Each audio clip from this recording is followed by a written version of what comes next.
Hola familia, bendecido día. Ya estamos, mejor dicho, a puertas de que se acabe este año 2023.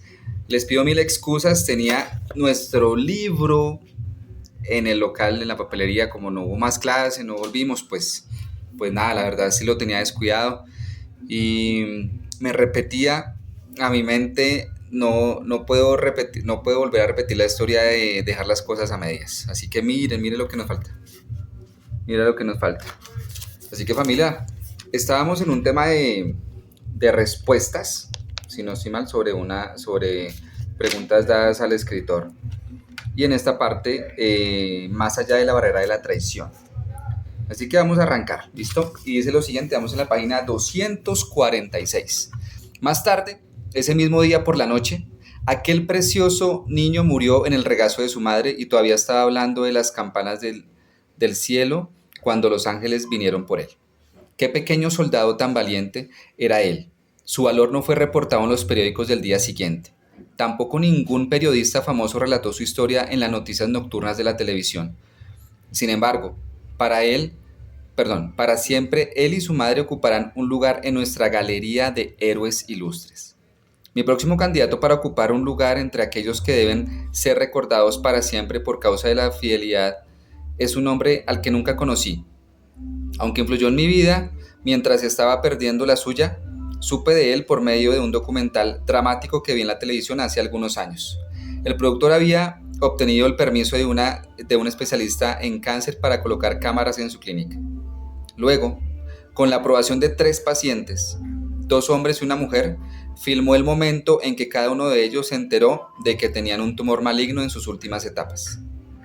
Su primera reacción de sobresalto, incredulidad, temor y enojo fueron grabadas detalladamente. Más tarde, el equipo encargado de producir el documental siguió a estas 3 familias a través del proceso de tratamiento con sus altibajos, esperanzas y desilusiones, dolor y terror.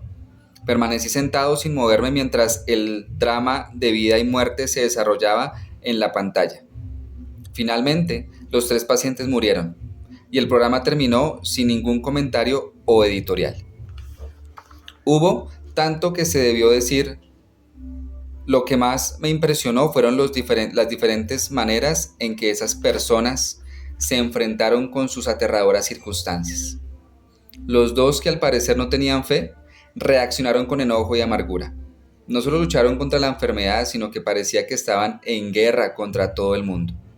Sus relaciones personales y hasta sus matrimonios fueron sacudidos, especialmente a medida que se acercaba el fin. Le advierto que no estoy criticándoles. La mayoría de nosotros reaccionaríamos de una manera bastante parecida si nos encontráramos frente a una muerte inminente. Pero esa fue la causa de que el tercer individuo fuera tan inspirador para mí. Él era un humilde pastor negro de una iglesia bautista en un barrio pobre de la ciudad. Tenía casi 80 años y había sido ministro durante toda su vida, desde adulto. Su amor por el Señor era tan profundo que que se reflejaba en todo lo que decía. Cuando le dijeron a él y a su esposa que solo le quedaban unos pocos meses de vida, no mostraron ningún pánico. Con tranquilidad le preguntaron al médico el significado de toda la situación. Cuando éste les había explicado el tratamiento y lo que podía esperar, cortésmente le dieron las gracias y se fueron. Las cámaras siguieron a esta pareja hasta su viejo automóvil y sin que ellos se dieran cuenta les filmaron mientras inclinaron sus cabezas y se entregaron nuevamente al Señor. Durante los siguientes meses, ese pastor jamás perdió la serenidad, ni habló quitándole importancia a su enfermedad. No estaba negando la realidad. Sencillamente había aceptado el cáncer y sus probables resultados. Él sabía que el Señor estaba en control y se negó a permitir que su fe se debilitara. Las cámaras estaban presentes en su iglesia el último domingo que él habría de estar allí. Realmente, esa mañana predicó el sermón y habló con toda franqueza acerca de su muerte inminente. Que yo recuerde, lo siguiente fue lo que él dijo. Algunos de ustedes me han preguntado si estoy enojado con Dios por causa de esta enfermedad que ha invadido mi cuerpo. Les digo sinceramente que en mi corazón solo tengo amor hacia Dios. Él no me hizo esto. Nosotros vivimos en un mundo pecaminoso en el que la enfermedad y la muerte son la maldición que el ser humano trajo sobre sí mismo. Y yo voy a ir a un lugar mejor, donde ya no habrá más llanto, ni dolor, ni aflicción. Así que no se sientan mal por mí. Además, continuó diciendo, nuestro Señor sufrió y murió por nuestros pecados. ¿Por qué no debería de participar yo en su sufrimiento? Entonces comenzó a cantar, sin ningún acompañamiento musical, con una voz débil y temblorosa. ¿Debe solo Jesús la cruz llevar y el mundo entero libre verse? No, para todos hay una cruz, y una cruz para mí hay. Cuán felices en el cielo los santos están, después que muchos sufrieron aquí, pero ahora amor puro y gozo sin lágrimas saborean. La consagrada cruz llevaré, hasta que librado por la muerte sea. Y entonces a mi hogar iré, para mi corona llevar, porque una corona para mí hay. Lloré mientras ese hombre tan dulce cantaba de su amor por Jesús. Su voz era muy débil y su rostro estaba demarcado como resultado de los estragos hechos por la enfermedad. Pero sus comentarios fueron uno de los más poderosos de todos los que he escuchado en mi vida. Que yo sepa, sus palabras de esa mañana fueron las últimas que dijo desde el púlpito. Pocos días después, pasó a la eternidad, donde se encontró con el Señor, a quien había servido durante toda su vida. Este pastor, cuyo nombre no sabemos, y su esposa ocupan un lugar prominente entre mis héroes espirituales. Quiero hablar de una persona más que también tiene un lugar en mi galería de héroes ilustres de la fe. Es una mujer llamada Marian Benedict Manuel, la cual vive aún. La conocí por medio de una carta que me escribió en 1979 y jamás he olvidado lo que me dijo. He guardado esa carta durante estos años y realmente esta semana le hice una llamada telefónica. Me enteré de que aún esta agradable señora se mantiene firme en su fe en Jesucristo, pero permítame compartirle lo que ella me dijo hace tantos años en esa primera carta. Estimado doctor Dobson, voy a contarle mi experiencia como patito feo. Fui la primera hija de un joven ministro y su esposa, que era maestra. Cuando yo nací tenían aproximadamente 30 años de edad. Ahora prepárese para lo que sigue. Cuando tenía 8 meses de edad, de repente el grueso muelle de un asiento brincador en el que yo estaba saltando se rompió. Como el muelle estaba muy tirante, descendió violentamente, golpeando y rasgando lo primero que encontró en su camino, que fue la parte blanda de mi cabeza. No había nada que hacer. Mis padres y mis tíos, con quienes estábamos de vacaciones, creyeron que estaba muerta. Finalmente encontraron un doctor que me llevó a un hospital casi 13 kilómetros de distancia, pero lo único que pudieron hacer fue limpiar y vendar la herida. No les dieron a mis padres ninguna esperanza de que yo sobreviviera a aquel accidente. Ellos eran personas devotas a Dios y creían en la oración, al igual que todos nuestros familiares y amigos. Estoy viva gracias a la fe de ellos. Por la misericordia de Dios seguí con vida, aunque los doctores le dijeron a mi familia que yo quedaría irremediablemente inválida y mentalmente incapacitada.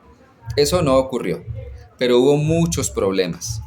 Para comenzar, diré que yo no era una niña hermosa, era bastante fea y también coja. Oh sí, podía caminar. El Señor se encargó de eso cuando me sanó de una parálisis total. También me bendijo con una mente despierta. Sin embargo, como usted ha dicho en algunos de sus libros, la gente busca la belleza física en los niños. Mi hermano menor tenía la belleza de la familia. Se parecía a nuestro padre, pelo de color castaño, rojizo, ojos castaños y era muy simpático. Yo no podía correr, saltar la cuerda, jugar la pelota o agarrar cualquier cosa que me lanzaran. Estaba inválida de mi lado izquierdo. Supongo que por eso me convertí en una persona a la que le gustaba estar sola. Desarrollé una imaginación que me permitía vivir una vida maravillosa por medio de los cientos de libros que leía y las fantasías que inventaba. Cuando le dije a mi madre quien murió de cáncer cuando yo tenía 10 años, que yo quería ser enfermera y misionera, me dijo, eso es maravilloso. Ella sabía que debido a mis defectos yo nunca podría hacer ninguna de las dos cosas. 2 años después de la muerte de mi madre, mi padre se volvió a casar y nos mudamos a otra ciudad pequeña. La situación se hizo aún más difícil para mí. Yo no era popular durante todos los años de escuela secundaria. Era la hija de un predicador y mucho tiempo antes le había entregado mi corazón al Señor. Eso, agregado a mi personalidad introvertida, impidió que me involucrara con los grupos de la escuela de nuestra pequeña ciudad. Un día, mientras caminaba con dificultad a la dirección de la escuela, un adolescente se me acercó por detrás y me preguntó en voz alta, ¿qué te pasa? ¿Por qué estás cojeando?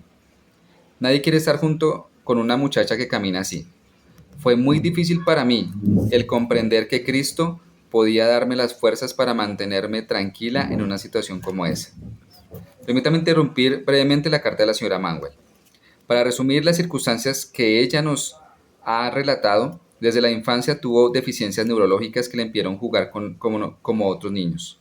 La reacción de los demás muchachos le forzaron a satisfacer sus necesidades sociales por medio de sus fantasías. Ella mencionó, casi sin darle importancia, la muerte de una madre muy sensible y comprensiva cuando tenía 10 años, y la llegada de una madrastra al comienzo de su adolescencia. Agreguemos a eso las burlas de aquellos del sexo opuesto cuando era adolescente, y más rechazo porque era hija de un predicador. Aquí tenemos los ingredientes para producir un daño psicológico permanente en la mayoría de los niños, pero esta no era una joven común y corriente.